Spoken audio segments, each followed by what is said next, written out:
Hello and welcome to Project Parent, what young people want you to know.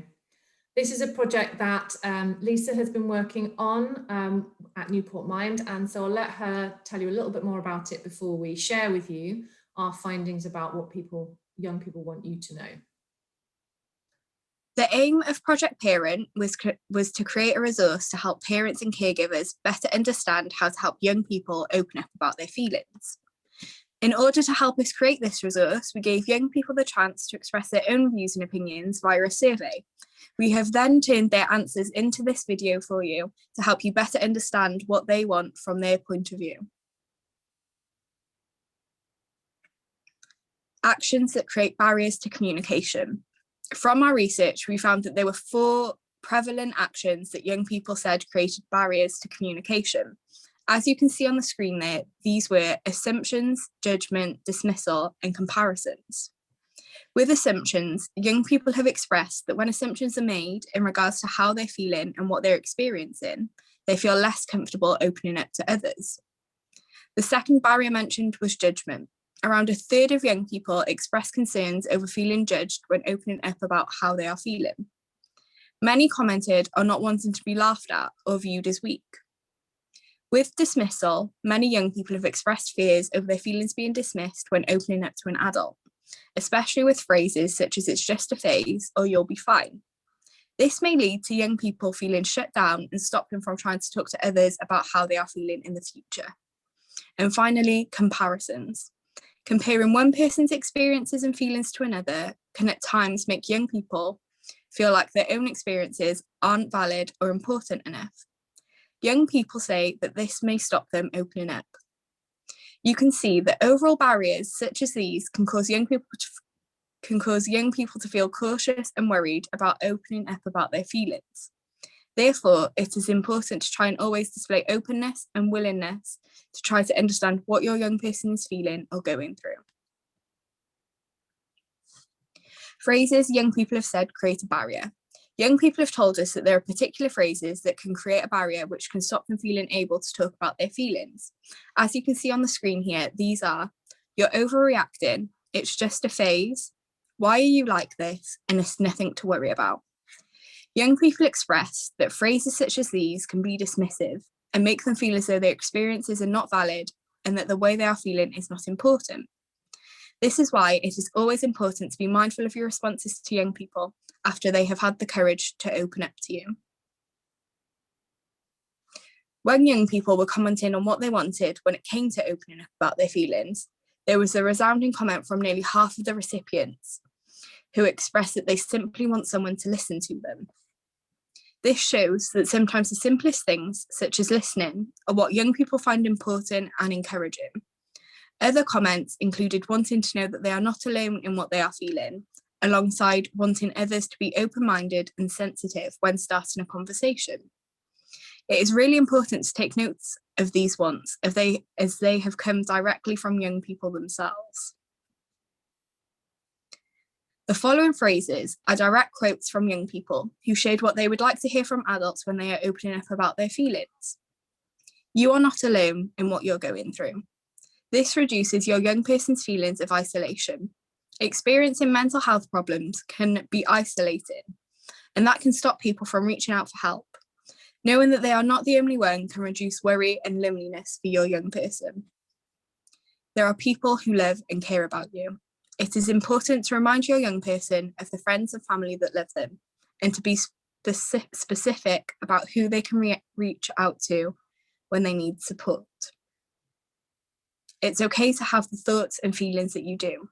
This provides the young person with validation and makes them feel heard and understood. It also signals that you love them unconditionally, whatever they are experiencing. "The way you're feeling may be scary, but I'm here for you." This helps your young person to feel unconditional support. It acknowledges how difficult things may be for them, but displays that you will always be there. Overall, phrases such as these display empathy and compassion and help young people feel more secure after expressing their emotions. Amy will now talk to you a little bit more about active listening and how to help your young person. Thanks, Lisa. So as Lisa explained earlier, one of the really key messages coming from what young people were telling us was that they want us to listen. And active listening skills are a set of simple skills that actually, when used in a conversation with a young person, can really help them to feel that they are listened to, their experience is valid, and that we care and we're here for them. So I'm just going to run you through some of these quickly. If you are interested in finding out a little bit more in depth about active listening, we have a 30-minute video on active listening that will be on YouTube shortly. So do check our Newport Mind website, YouTube page rather, for that. So the first skill in active listening is to praise your young person. Often, as Lisa had mentioned before, young people are really worried about what our reactions as parents are going to be, the chain of events that might occur through opening up about something. And so actually it takes them a lot of courage often to come forward and start that conversation. So praising and recognizing the effort that it's taken is going to be really valuable for your young person to hear. So something like, "Thank you so much for coming to tell me this. You've done the right thing. It must have been really hard for you to do that." Next skill there on the list is empathy. So that is really about listening to that, what your young person is saying to you initially, and providing that empathic response with something like, "Wow, that sounds really difficult for you. How have you managed that?" It shows that you can see the situation they're in, you can imagine how difficult that is, and you're kind of inquiring as to how they have been feeling and managing with that. The next skill there is to explore the situation further. And that's not just a situation, that's also their worldview, how they're experiencing it, and what their thoughts and feelings are around what's going on for them. I think as adults, sometimes we think we've been young before, we know what it's like to be young. We do to a degree, but actually the world now that our teenagers are in and our children are in now is different to the one that we grew up in. It is more complex. There are different stresses that perhaps were not present when we were growing up. So we need, as adults, to recognize that and to explore what the world is like for our young person right now. And that might be with phrases like, "So tell me a bit more about when this happened. What was that like for you? How did that feel for you? What do you think about these things?" So using very open language to put the power, I suppose, over with them to tell that's their story.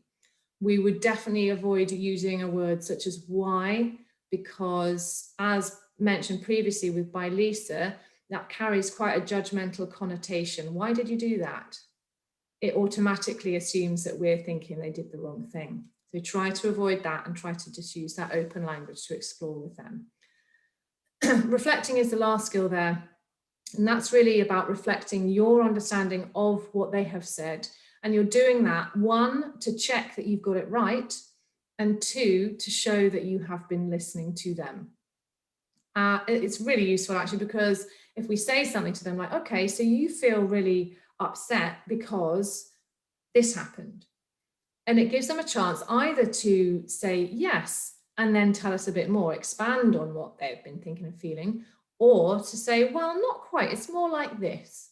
But again, from us reflecting back our understanding, it shows that we're listening, and it also gives them another opportunity to talk more about it, to keep exploring and sharing that experience with us. And as parents and caregivers, that's what we want our young people to feel they can do. So that's pretty much the end of the session. We've just got a few resources here for you that are really useful for young people and for you as parents. So we'll quickly run you through these. At Newport Mind, we have lots of different support for families and young people. So if you're interested in finding out what we've got, then take a look at the website, send us an email or call up and someone can speak to you. We really recommend Childline for young people as a brilliant way for them to speak to a professional in confidence, either on the phone or via web chat. And then Shout and Young Minds also, they have fantastic websites with lots of resources around mental health and young people. And it might be a really useful resource maybe to show your young person or to explore with your young person together. We've also got some resources here for you as a parent or caregiver. Sometimes we all need a bit of instruction or ideas as to what to do and how to handle a situation as a parent. Young Minds and Anna Freud National Centre for Children and Families have really, really great sort of parent resource sections on their websites. They also have helplines, videos, all sorts of things. So a wealth of information there. And then Talking Zone is a Newport service that provides counselling and consultation sessions for parents and caregivers. So you can ring up, talk about your situation and get some professional advice. Obviously, parenting is a very difficult job, particularly when your young person is experiencing mental health difficulties too. So we recognise that actually you as an adult might need some support as well. If that's the case for you, then Newport Mind has got a range of adult services as well. You can find out about those online or by sending an email or calling up. And we'd also recommend Samaritans as that sort of person on the end of the phone, a really good website of resources to check into as well, if you're feeling like you need that extra layer of support for you. Okay, so that's the end of the presentation. Thank you very much for watching today, and we hope you found it useful. Take care.